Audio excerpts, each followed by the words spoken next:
any kind of funny stories from the process of writing the book, and anything that didn't make it into the book that that you just found either funny or you think people would enjoy hearing about? Yeah, definitely. A couple of fun Zuck stories if you're up for them. Um, First is, so I knew Zuckerberg uses Snapchat, and I kind of wanted to get him into this position where he admitted it to me. And so I'm telling him, we're talking about stories, and I have an idea of how stories came to be. Again, this is part of the feedback culture. People telling him that you need to do this or else your products are going to die. And I knew that he was using Snapchat, and he alluded to, like, watching stories, and I was like, so you did it on Snapchat? And he goes, well, and Instagram. And I was like, but you use Snapchat? And he goes, yeah, but I use all of our competitors' products. And then he said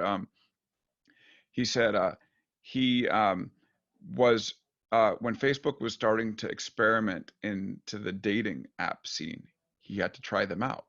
So he got onto the dating apps with his own picture and started experimenting with them. And he said he was on this one app where you match with a new person every day.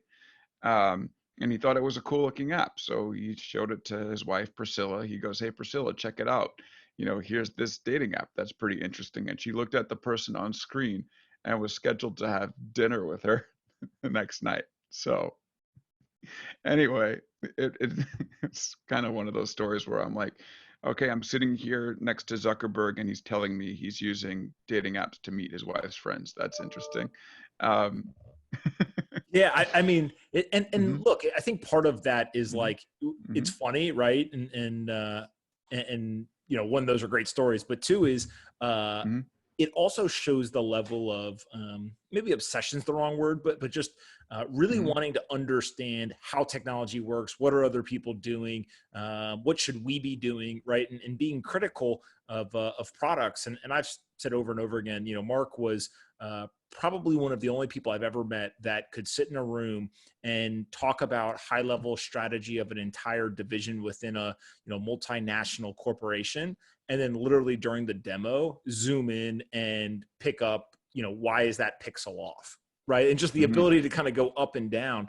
And one time somebody said to me, who'd been at the company a long time, they said, look, you got to remember that Mark has more context than anybody else who works here. He's been working on it longer mhm. than everybody. So he has the story behind every single one of these products. He's seen them all get developed and all this. And if you kind of go across all the major tech companies, that is one thing that remains constant, is most of them are still run by their founders, or the founders are still in some sort of influential position, which I'm assuming that you kind of saw as one of those patterns across the companies, right? Yeah, totally. And I think that, like, you're right. The way that he's using these apps shows a willingness to believe in a product outside of Facebook, right? Like, the problem that companies get into is they believe that their software is the best, therefore they'll never even try another person's software. And, like, to me, it was surprising that Zuckerberg is using Snapchat and dating apps, but, like, looking back, of course he is. Like, Amazon has an interesting leadership principle called invent and simplify.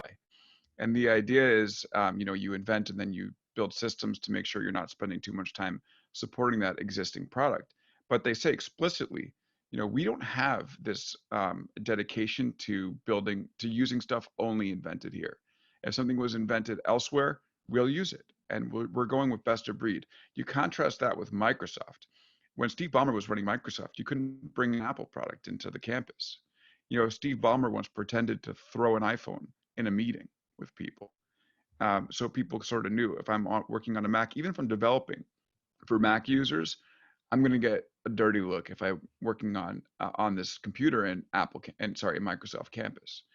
And I think it sort of shows when you have a willingness and an appreciation to ideas from anywhere, when you have a willingness to admit that other companies are developing good software and you want to learn why they've done well, then you're going to be in good shape. But when you want to sort of, again, look and protect your asset and think that that's the only thing that matters in the world and that all your competitors don't have a chance in the world, that arrogance ends up leading to bad business outcomes.